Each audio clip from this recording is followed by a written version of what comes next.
It's about to go down with Marc and Cathey, a live coaching show about dropping ideas. Marc and Cathey coach and have conversations with brilliant idea creators who are reimagining the world through the expression of their words, thoughts, and action. Hey, what's up, everybody? Welcome to It's About to Go Down. I am Marc Williams. I'm Cathey Armias. And guess what, Marc? We got my sis on today. Isn't that awesome? I know we both had our spouses on the show, and that was cool. We always have to listen to their ideas anyway. So we're like, hey, we might as well share them with the world. But now I'm really happy about this one because I love my sister. She's my best friend. So I'm just going to say it to the world, and we grew up with our childhood, with our ages being different enough that we were kind of separated a lot. And, we definitely weren't really close when we were young, and we're really close now. And one thing, Marc, and you know this, that I love about my sister is just how her brain thinks. She's so smart. She pieces complex ideas together very well.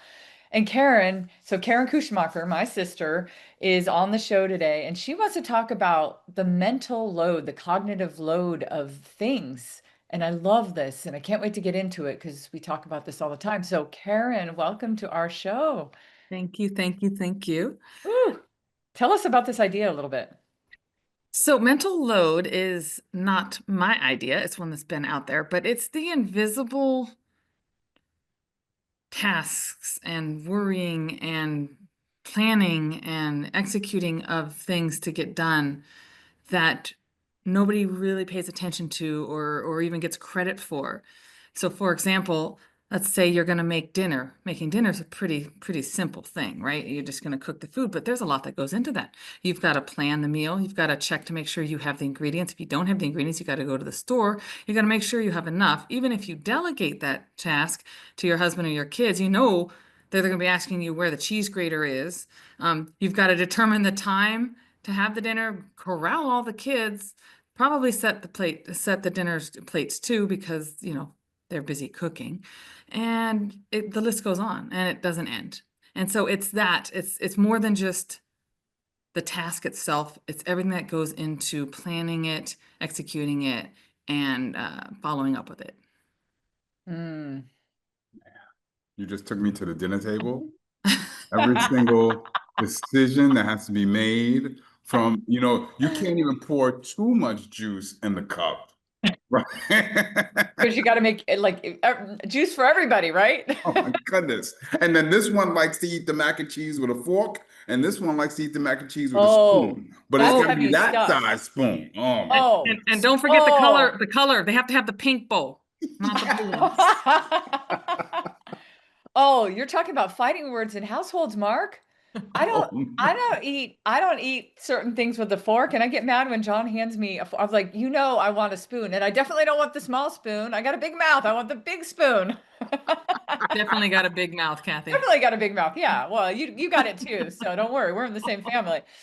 Karin, I love having this conversation about this because, one thing that we teach in speaker skills, which really comes from Marc and I's background in coaching people, is you got to do a lot of the work. When we're telling somebody they're going to stand on a stage, whatever that stage is, you have to do the pre-processing for the audience. The more that the audience has to sit in there and be like, wait, what are they trying to say? And how, I kind of get it. Like, the more that they have to process, the more cognitive load you're putting on them, and the more it makes them tired and makes them want to check out. So I love that you're using it in a personal sense, and on the other side, in a professional sense, or even in a sense of socializing and networking. The more that you speak and put cognitive load on people, the more it shuts them down. Yeah. And honestly, it's not just dinner. Typically, this cognitive load in the family unit tends to fall on the mother or the woman. But it's you've got to know all the kids' schedules. If there's going to be a half day at school, if there's a fair, do they have enough lunch money? You got to know the after school activities. You've got to plan who's going to take them, when they're going to take them, what time you're going to leave. Are they dressed?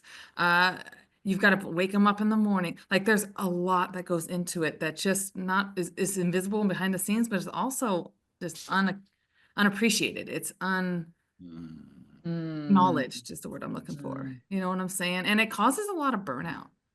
It really does, especially when it's not shared or even acknowledged, as I said before. And it's constant. It's never ending, by the way. I'm glad that you said that, Karen, because I keep thinking about this everyday mental fatigue and cognitive load. Like we are now in a society where like we never stop thinking. And I'm not even talking about because we got cell phones and we could, I mean, that too. But it's like you said, it's the everyday things that are going on from the moment you wake up to the moment you go to sleep. There's constant thinking. And I'm just wondering from you, and I appreciate you, not only as a sister from another mister, I appreciate you not only as a mom. We all know how much I love my moms out there. I'm wondering, we can't get rid of it, I don't think, but how do you manage this cognitive load so that you can show up and be your best self and be there for other people without burning out? Me personally, are you looking for me personally? Well, I have a job, first of all, that affords me a lot of flexibility. So I can work in the night, I can work in the day, I work from home, so I don't have a commute. I can be there for my kids when they need them. So for me, that's a massively big part of it. But what I need to do, and I have to do it, or else I don't know that I would be functional or burn out if otherwise. But I make sure I have me time. Like I am playing either racquetball, pickleball. I'm starting to take tennis lessons. I'll play mahjong on Thursdays. I'll do Dungeons and Dragons on Saturdays. Like so, I find the morning is my time. It's typically the way I do this. I drop my kid off at school, and then I take the mornings to work out to do something, and then I work in the afternoons, typically until my son gets off of school, and I take him to his activities and do whatever. And then if I still need to get some work done, I find the time in the evening time, maybe 8, 9 o'clock at night. And so I just shift my schedule around. And I'm one of the fortunate ones where I have that ability. It's a lot more difficult when you don't have that ability. And you know, Mark, you asked Karen that, and she's talking about her individual experience across an array of a day or over time, which is one way to look at it. And Karen, you do such a good job of that. You know, all the times when I'm visiting you, you do such a good job of managing all the schedules, and your schedule and your working time. So I think that there's an overarching cognitive load that happens, you know, consistently. Like Karen's bringing up, like with motherhood, you know, being the one that carries all the schedules in your head, or even for the fathers that do it, you know, whoever's doing that. But then there's specific cognitive load or mental load in specific situations. And Mark, I would answer that. I mean, I want to put an answer to that as well. I think that you have to, you know, in your head, you have to be thinking, how can I lighten the load constantly? How can I lighten the load around here, wherever here is? So if you're somewhere with your kids and you know you're making them do a task that they don't want to do or they don't like to do, maybe ask yourself, how can I lighten the load? And doing that sometimes is like doing something fun around it, like making it a challenge, making it a game. I mean, I'll give you a small example. The kids, you know, I love playing Yahtzee. You know, our grandma, Karen, Grandma Grage, she loved playing Yahtzee, so I played it with her a lot. And so I have a fond memory with it. The kids didn't share in that memory at first at all. Like they're like, Yahtzee, it's dumb, what a dumb, you know, like whatever. But I created this thing with them where when you get a Yahtzee, you scream and you run laps around the house. And so that, I don't know what it was about that. I think it took the cognitive load off of like, oh, I hate this game. It's boring. It's just, you just roll dice every time, to like, oh, I'm excited. When I get a Yahtzee, I'm going to run laps around the house, kind of thing.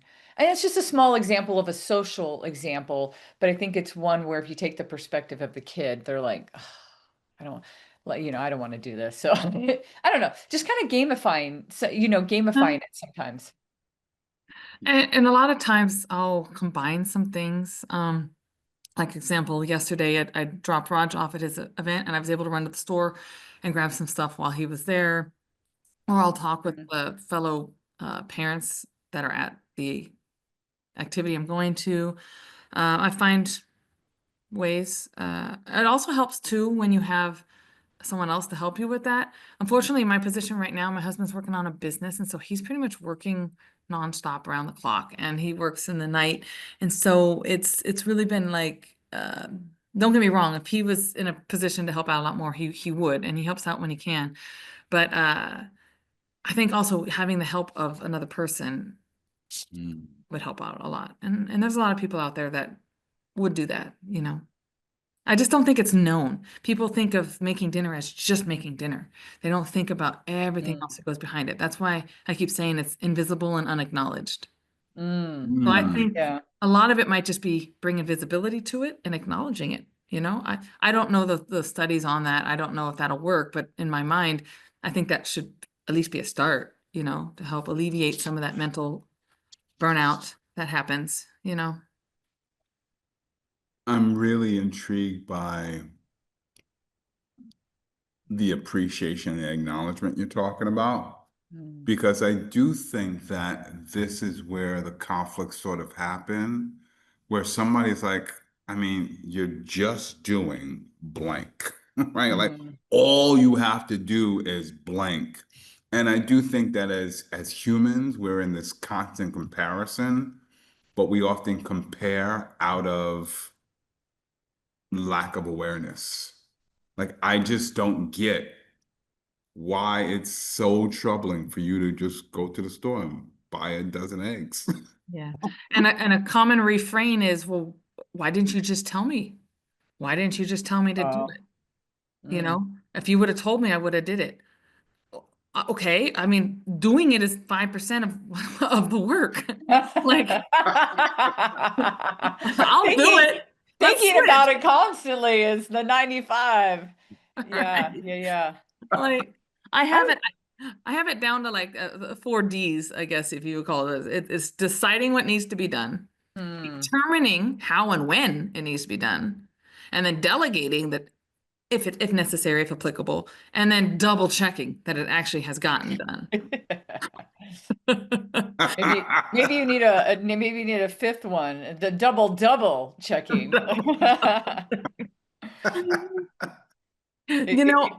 I saw an interesting study, and I wonder, I really do think this is the cause of it. I don't know this for sure, but so there's a study was done out of the Minnesota, the Department of Health in Minnesota, and they said they interviewed divorced men and divorced women, and one of the questions they asked them was, would you want to marry again? And men were 2 times more likely to say yes to that. And my thought behind it is, once the kids are gone, or would you really want to marry again as a man? Sure, you have all the mental load stuff being done for you. Your laundry is done, your dinner is cooked, your whatever, right? As the woman, you're like, I don't know if I want to do that again. If I've got to do it for myself, fine, but I don't know that I'd want to go through all that again. So that's my thought on it. I wonder if that's a part of it, or how much of it is a part of it. I think it would be for me. Like, if for some reason when my kids are gone, if something would happen to my husband, would I want to get married again? I don't want to have to do that again. Like, I would want the companionship. I wouldn't mind having like a companion, but I wouldn't want the mental load that comes with a household, I guess you could say. Yeah, And that's what I say. I hate to say that men are. It's not. I was going to say that's not everybody's experience, of course. Yeah. But Like, and it could be reversed. Men are equally as capable of taking on the cognitive load of things. In fact, I know of a man who does everything with the kids, with the house. He's a neurosurgeon, so he's on call. He's busy, and his wife just has multiple sclerosis or some kind of degenerative disease, and so she's in pain and she can't do a whole lot, and so it falls on him. So by no means is it only a woman thing or a man thing. Yeah. right. I wonder since you brought this up, sometimes there's this, how come you didn't tell me? Yeah. I'm just curious, on the flip side of that, how come we don't tell? Hmm. In my anecdotal experience, again, it's 5%. Like I can tell Raj, my son, to take out the garbage. I can tell him 5 times before he actually does it. I can hear well, just 1 more minute, mom. Oh, hold on, I'm coming. I just got to do this. And then I go and I got to make sure it's done right. And it's in the proper place. And it's not like too close to the curb or too far. And in all honesty, that takes a lot more energy than just me doing it. Mm. So a lot of times it's just defeatism. It's like, it's not worth my time, you know? The And juice isn't worth the squeeze, huh? juice isn't worth the squeeze. Exactly. I love that. I'm gonna steal that. Exactly. Uh, I did not expect to hear that. wow.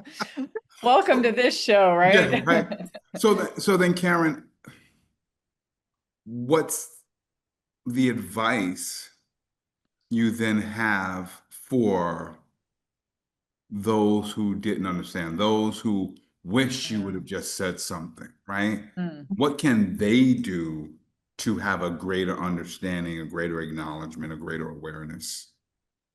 Well, I think the best way to do it and to understand is just to jump in the deep end. And what I mean by that is, let's use the example of a husband and wife where the wife does everything. The wife goes on vacation for a week and the husband is left home, and now he's got to manage the schedules, the activities, the dinners, the stuff. If he's got to do that, he's going to learn real quick how much goes into it, right? So if that's a possibility, I'd say that's one way to do it, to learn, to see it. Oh my gosh, you can bring the invisible and make it visible. And then Mm. once you've seen that, you can be appreciative and acknowledge it and be like, yeah, okay. And then the next step after that is don't even ask, just do. Just start taking over some of the tasks. Start saying, hey, I'm going to be in charge of the schedules now. I'll handle the school pickups and drop-offs with the early releases and the science fairs and all that. Just split that, you know? Hmm. Don't What was ask, that just movie? do. Yeah, I like that. Don't ask, just do it. Reminds me of that. I don't know if it was Freaky Friday. I don't remember which one of these movies where they just switch places.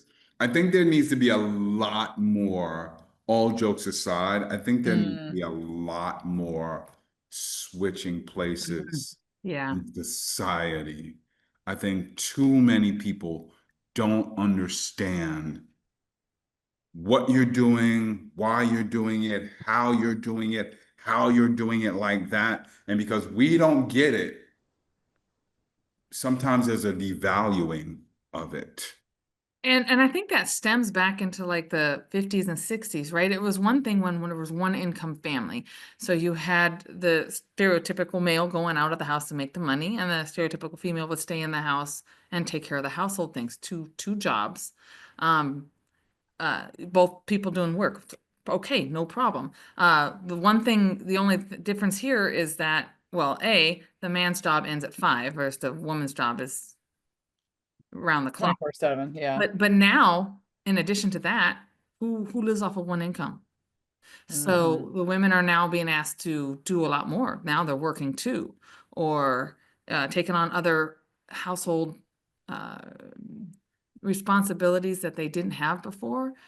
And so now there is that extra burden. And so I think that would lead to a lot more burnout and a lot quicker, because it's not just one thing you have to worry about or one aspect of living. It's now, okay, I've got to bring in money too. And then if you add insult to injury for those husbands, and not everybody's like this, but maybe the ones that come home and just play video games or go out and have beers with their friends, I could see that implementing a kind of a, what's the word I'm looking for, where you resentment, you know. Mm. You know, it makes me keep thinking we're going like small, and then I think big. Like I think there's there's a lot of cognitive load. There's a lot of burnout just in general in society. Like if we go really big, there's a lot of things that we have to think about. If you have kids, you're constantly, Karen has to debate, even, let's just even take that, taking the trash out with Raj's situation. She even has a bigger load on that because she has to go, well, yeah, I can take it out. It'll take me 1 minute. But then am I teaching him any lessons? And man, the world's really going to eat him up if he can't even take the trash. I mean, she's running through bigger programs in her head of like, how do I teach him how to show up in society and be a better, person? And how do you contribute more? I had this thought, you guys, bear with me for 1 second, because it might seem like it's going to take a left turn, but I think it really contributes to what we're saying. John and I were hanging out in the gorge, and you've both been there, just really beautiful. We were hanging out at a waterfall, and we were sitting on this bench, and I said, I have this idea and this thought of teaching kids, somehow gamifying for kids. How could they gamify? I mean, I was coming up with a term for it, but like being a better human. Like, how could you gamify that for them? How could you? And so I think I called it like the morality gamification or something. I'm like, oh, it's a boring name for the kids. But for instance, teaching the kids like, oh, when you do this thing, you've now banked a little bit more, a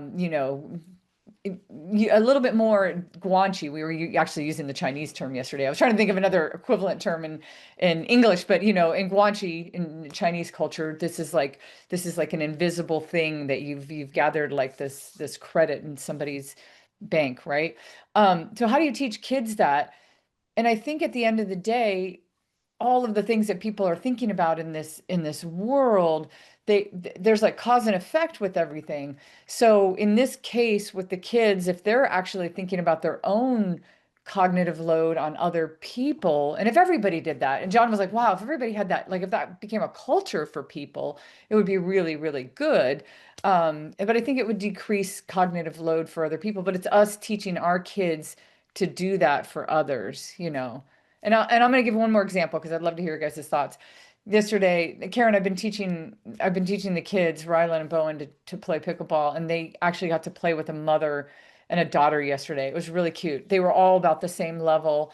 And I was telling the kids on the side, I go, when you hit the net and you win a point, it's just good sportsmanship to say sorry. And they're like, why do we have to say sorry? We didn't do anything wrong. And I'm like, it's good sportsmanship when you win a point where it's not really a played point. You got lucky that it hit the net and it fell down.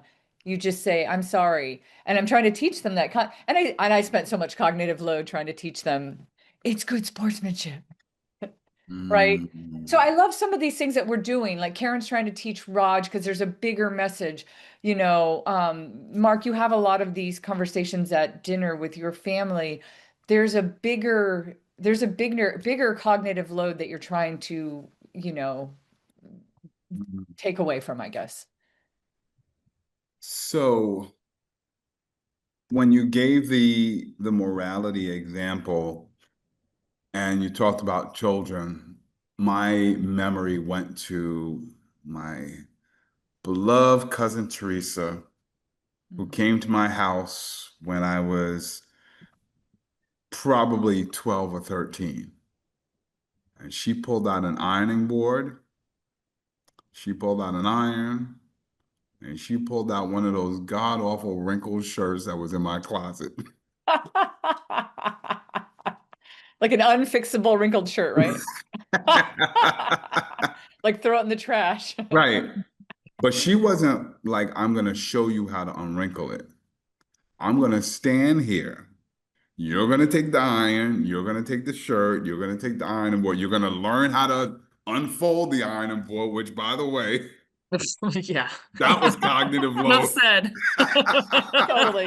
Fight breaks out between you and the iron board. You don't even have to explain that. We know. Right. We know.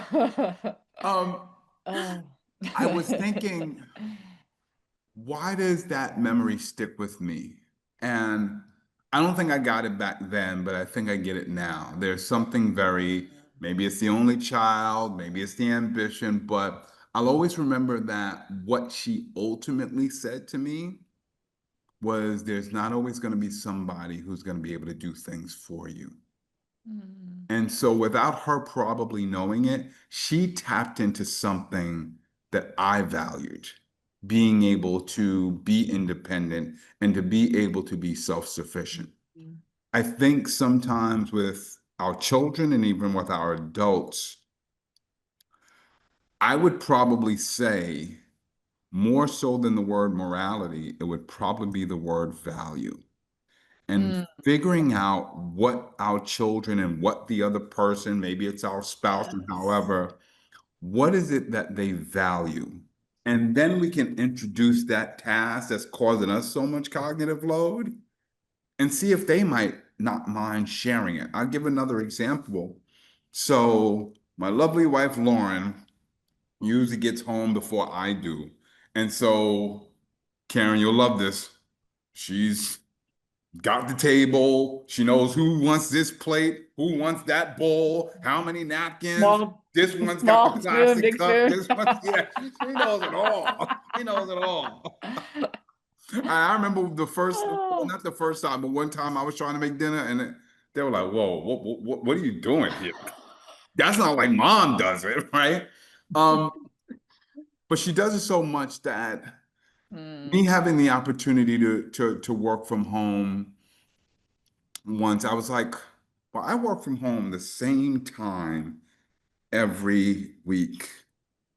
So at least once a week, I'm home earlier than she is. I need to take that load off, Mhm. Mm. right? And I thought about it, interestingly enough, probably less from the cognitive load and more about the emotional load.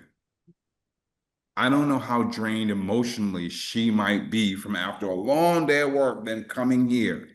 I know that it might bring us, it bridges us even further together emotionally when I take off that cognitive load. So Mm. just thinking about what the other person values, and then either one, making it clear to them, or two, and I'll use your example, Karen. Instead of me asking, what's the big deal? How come you didn't tell me? Let me think about how it would make you feel. Mm. Um, and how making you feel a certain way will make me feel. And now let me jump in. Can I give you an example of something that I've noticed, and maybe you've noticed this too? When you get together, when there's a big party, whatever, do you notice the men and the women kind of shift off? The men will go do whatever it is that they do, whatever that they're hanging out, playing games, talking, drinking, whatever they're doing. The women congregate in the kitchen, right? Typically. Mhm. The hostess is making something, preparing something, and all the women flock in there. They don't even ask what needs to be done. They're there like, oh, Mm. I'm just gonna do the dishes. I'm just gonna. That is a societal group collective understanding of mental load and sharing Mm. of it. Yeah.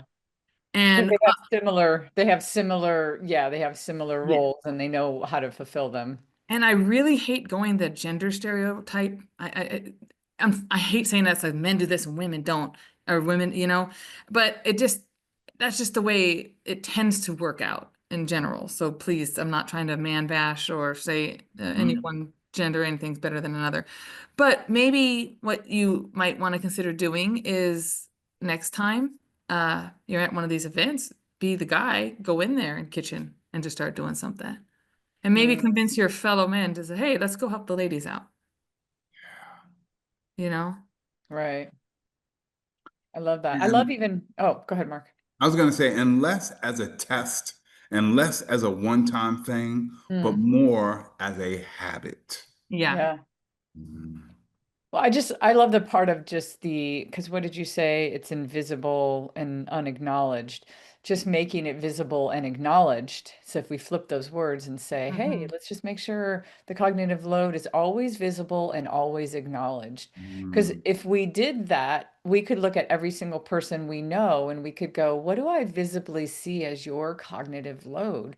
What could be things that are, and you can even look at your kids and go, oh, the kids go to school and they, I hear the kids talk sometimes, and when they talk about how early they have to wake up, I'm like, oh man, cognitive load is on max for me just hearing that. And so if we look at them and go, okay, what is visible and what could we acknowledge? We could also acknowledge that kids might have a hard time socially in school. They might have a hard time academically. Some kids struggle with certain subjects. So, I mean, if you start looking at people and saying, what can I see that's visible and I can acknowledge that your load could be, Mhm. I think we could I think we could help to the bigger mental load or cognitive load for everybody or for a whole unit. So I love again this thing of like thinking about your own or thinking about others, but then thinking about how it impacts a group, a whole unit, a family.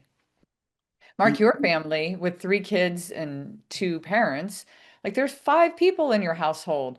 There's cognitive load just flying around everywhere. Yes, every direction, here and there and there. Like I think, Karen, in your household, it's like thinking about Hari and all the things, and I know you do, right? But there's so much going on with Hari and with Raj, like his even the way he wants to, even things that he wants to do, it makes everything cognitive load for him. Because if you make him take the trash out, that's less time that he could be playing games, and it's real for him, even if it's not for us, right? That's another thing to think about with making it visible and acknowledged is understanding where somebody actually is struggling. You know how some people have a mental block with things? Think about that. That's another cognitive load on people. Like, let's say you're the kind of person you're like, oh, I can run this successful business. Karen knows this about me. I hate numbers. Ugh. Mhm. Ugh. Like it's like I don't want to do any accounting. It's not that I can't. I'm smart enough to do it. If I sat down and did it, can I do it all? Yes. Do I like it? Oh, hell no. And also, it's a waste of your talents, honestly. Well, that's true too. Mm. Like in a business sense, there are that for sure, Yeah. right? Things that it's a waste of people's talents to be doing something that they're not passionate and really love doing. Yeah. But anyway, cognitive load everywhere. So let's make it visible and acknowledged. So here's what I want to say about that, and this kind of goes back to this opening example that Karen gave of, really preparing dinner. Hmm. I think what needs to be visible and acknowledged are the details. And I'm going to go back to that. Like, it makes me think as a husband, as a parent, as an educator, as a co-host, as a co-founder, as an entrepreneur, as a coach. Mm. What if we got into the habit more often of not asking people what they do or what do you need to do, and asking people like, what are all of the different decisions like that just go into something? Like, what are all the different things that you have to think about so that people can really get it? Because, like you said, Karen, somebody just thinks, you're making dinner. Most people are not thinking about all of those other things. I know I now want to, whether it's any of my children or my wife, right? Next time they're doing something, I like to ask them, like, what's the thought process? Like, what's Yeah. going on in your head Yeah. when you have to Yeah. do it? Like, what are all of the different things that because I think it's hard for me to empathize when I don't logically or even emotionally feel the load. Karen, when you were talking about all those things, I wasn't just understanding all the things you do. I was feeling overwhelmed by all of it. And I think people need to hear not just what you do, but what goes And, into the thinking. and it's cumulative. So that was just dinner. Yeah. Yeah. Yeah. Yeah. Yeah. That That was was just just one dinner. dinner, one night. That And I mean, Karen's like hiding pans. So, like she's got this fake set of pans. Okay. Karen, you have to tell that story really quick because it's very funny. Okay, so I have pans, and my husband, bless his heart, when he cooks, he likes to put everything on high heat. And if you have Teflon pans, high heat And then he doesn't like fat, so he tries to use as little oil as possible. This is a recipe for disaster. So I can't tell you how many pans have been destroyed, burnt, etc. So I get like, when I get the good pans, I just kind of tuck them away in a part of the cabinet that nobody goes into. And I leave the crappy ones out. What did you call them before? Like your The faux? decoy. Oh, the Homemade decoys. That's right. It was the decoys, not the faux the pants. decoy. These are the decoy pants. I came to her house one time and I was gonna cook, and she goes, "Oh, no, no, no, those are the decoy pans." You are authorized to use the real pans. That's hilarious. I want to add something to Karen's accumulative though, really quick. Mark, I love that you brought that up, that like you're not really thinking about something if you're not thinking about what goes behind the thought process. I also want to add this because I've seen it with Karen. Just because somebody's good at it doesn't mean it's hard. Like when I think about dinner and Karen, I'm like, Karen's is one of these people that she whips up this crazy good dinner from nothing. I'm there and she'll be like, "Oh yeah, I'll make this awesome thing and I'll throw in all these vegetables," and she makes this like awesome dinner and you're like, "Whoa." Just because she's good at it doesn't mean it wasn't hard for her to process all that. And it Mm. looks easy, but of course, when people are good at things, they make it look easy because they're Mhm. good at it. So that's another thing to consider. Wow. So you got me thinking about two things. One, one of my favorite holidays is Thanksgiving. I love cooking the entire meal. My goodness, by the time it's done, and all of the different things, and you got this cooking and warming up, and then forget about the dishes at the end, right? Like, Oh. and the people who come over, they have the wonderful pleasure of just eating it. I got one word for you, Mark. Potluck. Share the load. Share the load. Ooh, share the That's one load. of the D's, right? Delegating, right? Yeah. And double check their asses. Double check. Yeah, because Ain't you nobody can't wants your bring the apple potato salad pie. with raisins, Karen. Yeah. Um, That's a great SNL reference. it is. Oh, I think what it also reminds me of, and I'm going to speak from the space of being an educator. One of the hardest things about being a teacher in particular is this notion that, well, all you do is play with kids and you get the summers off. mm, that's ridiculous. Even I know Oh. that. Even I know that. I'm not an I know educator. that's ridiculous. Like, come on. Right. But some people don't understand all of the decisions and thinking and the process. I'm getting on that plane to go visit Kathy, and I'm grading essays while I'm squeezed Yeah. in between somebody. I've learned how to grade test papers on the subway, standing up on a crowded train. Like, people don't understand, like, there's so much going on. And I think it's just so aligned with what you're talking about, Karen, that there's just, again, this lack of appreciation. I wish more people would know. And so, But that's only the technical load, Mark. Right. What about the emotional load that I know that teachers carry, because most teachers became a teacher not because of the high paying salaries, but because they care about the future of the children that they work with. And so then you also have that emotional load of like, I care. Am I creating the right curriculum? Do I include, is this inclusive of everybody that doesn't learn at the same rate? How do I like, I know you teachers and educators out there are doing that too, which is all which triples the load, quadruples the load. I think one of the things that for me is an underlying thread of this conversation is how much stronger I think our relationships with others can be if they were truly to understand the cognitive load and all of the thinking that goes on. And if they can then take part in that, how Mm, much that would bring us closer together. mm. Would. Yeah. God, Mm, amen to that one. I yeah. I think that there's a lot, now, you step into this deeper area, Mark, and Karen knows me, you know me, both of you know me, right? And we know each other really well.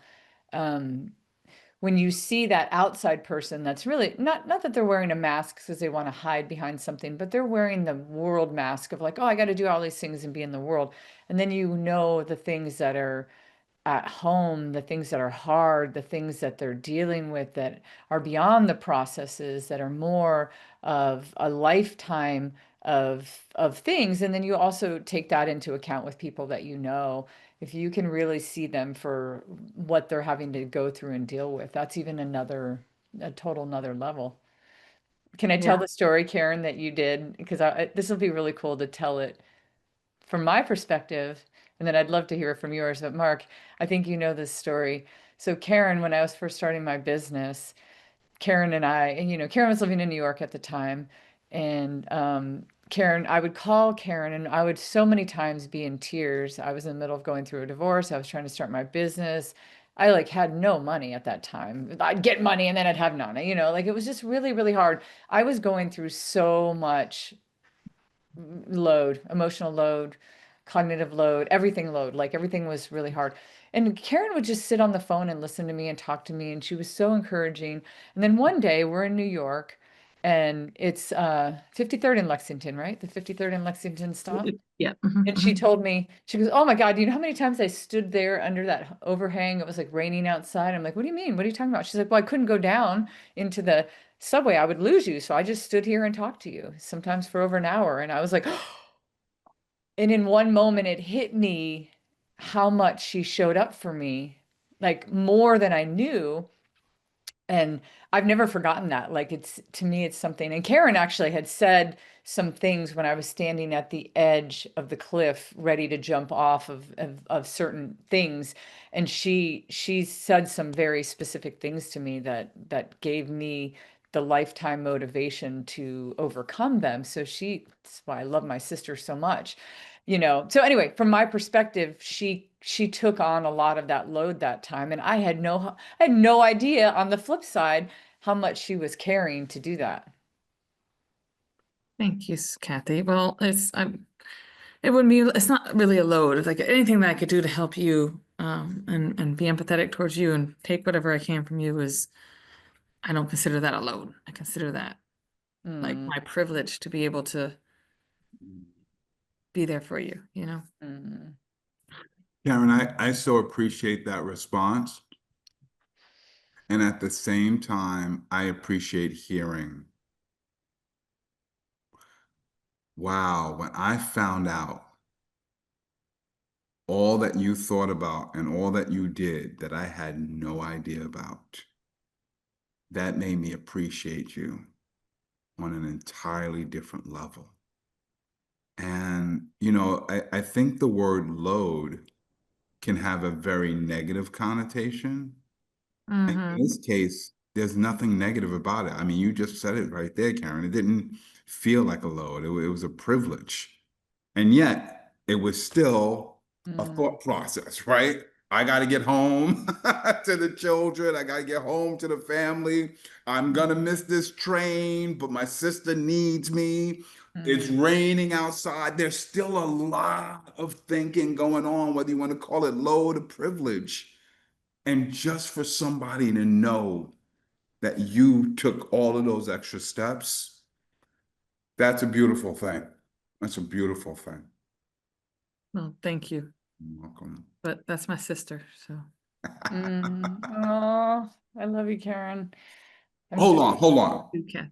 This is what I'm talking about in terms of what you're inspiring. mm, If we could all approach this thing called life from the perspective of, I love you so much, I will put 1,000 loads on my back for you because nothing feels heavy on my shoulders. oh, Right? Because everything that's on my shoulders is like a levy, right? It's on my shoulders so I can lift you up. Imagine if we thought mm, that about everybody, right? Whether I be the brother and the sister or whether I be one of those husbands with the beer can and the sports on TV, and it's like, you know what? Let me put down this beer can because what's going on in that kitchen, I got to uplift that. So I just wish that we could all kind of go through life with this particular spirit of understanding what's invisible, appreciating it. If the two of you can do it in the way that you've done it, I think a lot of people can. And that's really inspiring and heartwarming. So thank you for sharing that story. All right, I'm going to bring a little levity to this really quick. That was awesome. Marc, you and I share this love for Rocky. We love watching the Rocky movies. I just watched Rocky 4 the other day for like the 987th time. I made the kids watch it. They fell asleep, of course. But at the end, you know, when he beats the Russian, he said, "If I could change, you can change." We all can change. That is probably the most cliche part of that movie. There were Oh, so many other Adrian. No, things. yeah. No, I was just thinking about it because Marcus said something very close to it, and I was thinking about that. No, but and then I thought about how and then I told Karin that it's 40 years old. It was released in 1985. Wow, that's wild. But sorry, bringing it back, just really, Karin, you know, I do want to go back to that story though for a second, you know. What were some of the things that you were thinking? Were you thinking, oh my gosh, I got to get home? You know, what is your perspective in that story? Because just when you told me in that moment, I was just like, everything hit me about, and I started thinking about how long we would be on the phone for. I was like, ooh, we'd be on the phone for a really long time. In all honesty, I wasn't thinking, I don't think in any of that. My entire thought was on you, and what you were going through and the pain you were going through, and I wasn't thinking about anything else. Maybe the only selfish thing I was thinking was, oh my gosh, I'm so glad this wasn't me. But everything else was on you. Like, oh, like my 100% of my thought was just on you. You know. Wow, in some weird way, it kind of removed a little bit of your cognitive load, huh? Because you're like, that's another thing to consider, right? The psychological piece of it is if you do help somebody, Marc, you just said it before with your analogy of like putting, you know, a lot on your back. It's a lever to kind of help lift somebody else up. When you do help somebody else with their load, when you know you're making this, you know, visible and acknowledged for somebody else, I feel like it kind of almost frees a lot of your load as well, because now you have purpose. And you know, we know that people value purpose in their life, and it feels good to do something for somebody else. It gives you more purpose. I mean, Gandhi talked about that all the time, right? If you want to find yourself, lose yourself in the service of others. I think it's a really smart thing, because when you are helping somebody with something that might be hard for them, it brings a lot of value back to you. You just made me think about something. So we have these terms, type A and type B people. And I'm wondering if type A people are the people who actually have to take on the cognitive load, and type B are the ones that don't. We're so quick to assign someone who's always anxious, high strung, worrying as a type A person, but maybe it's because they have to do it. And maybe the type B person is more of like, oh, I can be more lax and stuff because they've got a type A person underneath their wing. That is something. I just thought about that as you were saying it. I know it's kind of it's kind of a tangent from what you were talking about, but I definitely think that yeah, the service of others is the best way to get out of yourself, for sure. No, that is interesting though, right, Marc? Yeah, you're going to say something like, The key of managing cognitive load and all of these thoughts, Karin, you said, is by putting your entire thought on you. The way you actually said it was, my entire thought was on you. Right? That released, it didn't take away all of the thinking, but it released the pressure of all of that thinking, because now it was channeled on somebody that I truly care about. I'm appreciating that. And I'm also appreciating something you said earlier that I think is important to give light to. You said at the beginning, I have me time. The morning is my me time. In order for me to be strong enough to do all of this thinking that I never stop thinking about, I have to give myself some time to just, if in sometimes my entire thought was on you, there are moments during the day where my entire thought has to be on me. Mm. Yep. I don't know that I could do it without it. Like it's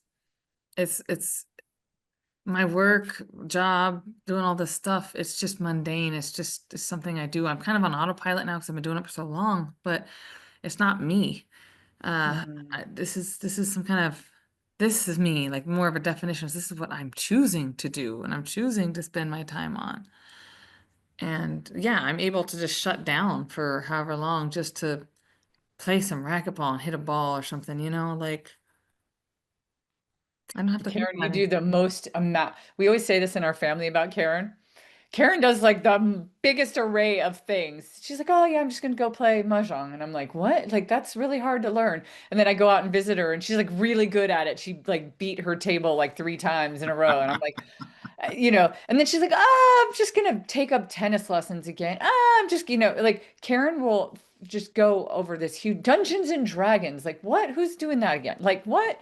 And she'll have this whole array. And in fact, in our family, we always like we joke about you even when you're not here, Karen. We're like, "Oh, don't play Karen at that. She will kill you." If there's any word game or any like, strategic number game, you're gonna get your butt kicked by Aunt Karen. That's not, I don't know, Kathy. You're giving me you're pretty good there with the bananagrams. I wasn't able to beat you. I think you're coming up. So we had to turn it into shuffleboard. Oh, that's right. That was fun though. We were playing bananagrams at my brother's house, and he has a very slippery counter, Mark. We're trying to Really? play bananagrams, and our dials get falling on the ground. And so we were like, why don't we move everything off the counter and play shuffleboard with the bananagram tiles? So we came up with an Olympic sport within our family of bananagram shuffleboard. Wait, hold on. Excuse me. I have no idea what a bananagram is. Okay. Oh. So think I thought you were bananagram. going to say shuffleboard. I was like, Mark, come on. Okay. All right, let me step in here. So bananagrams Hold my is beer. bananagrams is Scrabble without the board. So think of it, it's the tiles that are about the size of Scrabble, right? And you build these words and then you change them around and you take it, it's Scrabble. In kind of Okay? like a crossword kind of way, like Scrabble, right? Like a building Okay, off other okay. words. So we were trying to play and they kept slipping off. And it's how it started was we were just flicking them for fun. I put my mouth at the edge like this. I was trying to get Kathy to get it in. And then I was doing like, if you ever see Happy Gilmore, that clown that goes. And then it just became a whole thing. We started putting tape on the counter to get it in the square and We invited the kids to play with us, but they sucked because we had kind of figured out how to play. This is how we remove cognitive load in our family. This is why, it's important to have people around you that you love, because I will spend my life with Karen and doing these things with her. It removes all of my cognitive load. yeah. And being the introverted type that I am, I really love hanging out with Kathy because she gets me doing things that I wouldn't normally do or even think to do. Whoever thought about bananagrams and shuffleboard? Like, what? Super fun, super fun. It's a beautiful thing when, and I would consider myself, I don't even like the term overthinker, but I think a lot. One of the things that I'm walking away from this conversation, especially towards the end, is it's helpful to give yourself something else to think about for a moment. Right? Whether it be bananagrams or morning time or your sister, just give yourself for a moment something else to think about. It's still a thought, but it's just not as heavy. Oh, I love Mm, that, Mark. yeah.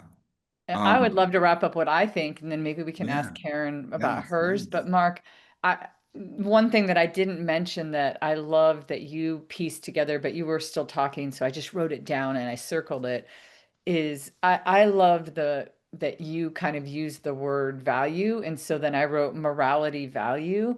And so I love that as I just wrote that down as a concept. So I think that's a cool thing that we could teach kids that can help with overall cognitive load. But I love, Karen, I just love in my mind, I'm not going to forget the invisible and unacknowledged, because you can keep flipping that and say, "Ooh, how can we make it visible and acknowledged?" Even just acknowledging somebody, I'm thinking about John and all the pressure that he has at work. I think about it a lot, but so it's visible to me, but I haven't done the second piece, which is acknowledging. So when he comes home today, I'm going to acknowledge how much load he has to have to be at work every day, and then to come home and to be the awesome partner, person that he is, that he shows up in the family, right? Mm-hmm. So those are my takeaways from this awesome conversation. And what about you, Karen? What's your takeaway from this conversation, say? Oh, my takeaway is to, help make that visible to others. Mm. So find a way to, I mean, my husband's pretty good about recognizing what goes into what I do. But like, yeah, finding out ways to this is something that we can make it visible to my son, who really has no clue. And one of the things about him is I have a 19-year-old daughter, and then I have an 11-year-old son. And when my daughter was my son's age, I had a lot more energy and patience than I do now.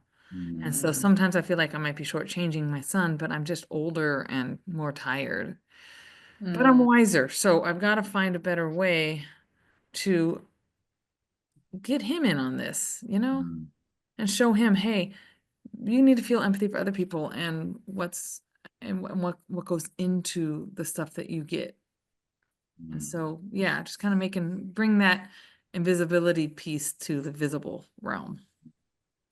Thank you for that. Thank you for that. Listen, here's something I'd love to do for us to bring this to a close. There was a day in New York City when I was walking across the Manhattan Bridge with my two sisters from another mister, Kathy and Karen. And as we get to the foot of the bridge after walking across from Manhattan to Brooklyn, No, Mark. my Oh two no. sisters. I don't know what you're doing. I know what you're I doing. know where you're going. Oh, my two sisters started dropping some lyrics. Yes, we did. You gotta love Slick Rick.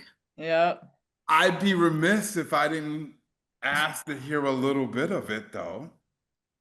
Ooh, I wonder how it would go. Can we start it? And I wonder if it'll be on the same time. Should we give it a try? I've never done this before, Karen. On three? We can edit this, right? No, it's going to be out there. However, we mess Oh, this up. no. All right. On 3, 2, 1. Once upon Once a upon a time, time, not not long long ago, ago, where when people wore people wore pajamas pajamas, on lived lived life life slow. slow, The when laws laws were were stern and justice justice stood. stood, and And people people behaving like they all too good. There lived a bastard, little little boy boy that was wasn't misled by another little boy, little and boy, this and is this is what what he he said. said. Me, you, Me and you, Tommy, Tommy, gonna gonna make make some some cash, cash, robbing robbing old old folks folks and and making the making the dash. dash. They They did did the the job. job. Money Money came with with ease, ease, but and one one couldn't stop. couldn't It's like he like had he a had disease. disease. He Robbed robbed another another and and another, another and a and a sister sister and a and a brother. brother. Tried to rob a man Okay. who was I feel like we're off. I don't know if it's me or what we're. Every time I try to catch you, I think it's off on your side. I don't know And how then it I'm sounded to off on Mark. you. You know what? Stop it. Because the truth is, you're thinking too Oh. much about being on the same pace and the tempo. All I thought was how fun it was to just see the Oh. two of you going with some slick Rick and just sisterly love and joy, just take a moment to stop thinking about everything else and just enjoy the moment of you. Thank you so much, the two of you. So awesome. I am so blessed to be in your lives and to have you in mine. Cathey, thank you for just being who you are. Thank you for bringing Karin into my life as an extension and now as an equal. So thank you. And I'm hoping that everybody understands how special it is to have these two awesome women in this world. Cathey with a C, Karin with a special K. Special K. Oh, that's my nickname for you, and it was with all kinds of love. I Thank do. you Marky so much. Mark. Marky Mark, special K, Cathey with an E. I- Hey. Hey. Hey. Oh, so enjoyed having this conversation with you. Hope everybody else watched it, and hope everybody who's watching will find ways to take some of that cognitive load off by just kind of giving themselves something to think about. Hoping everybody will think about the other people in their lives and not just ask, what are you doing and can I do it and why it's so hard to do it, but asking about like the thought process behind all of that, so we can not only take off the cognitive load, but share in the empathy and the togetherness that brings us all together. That's what we do on It's About to Go Down. So thank you, Karin, for helping us take it down. And we will be back next time for another episode of It's About to Go Down.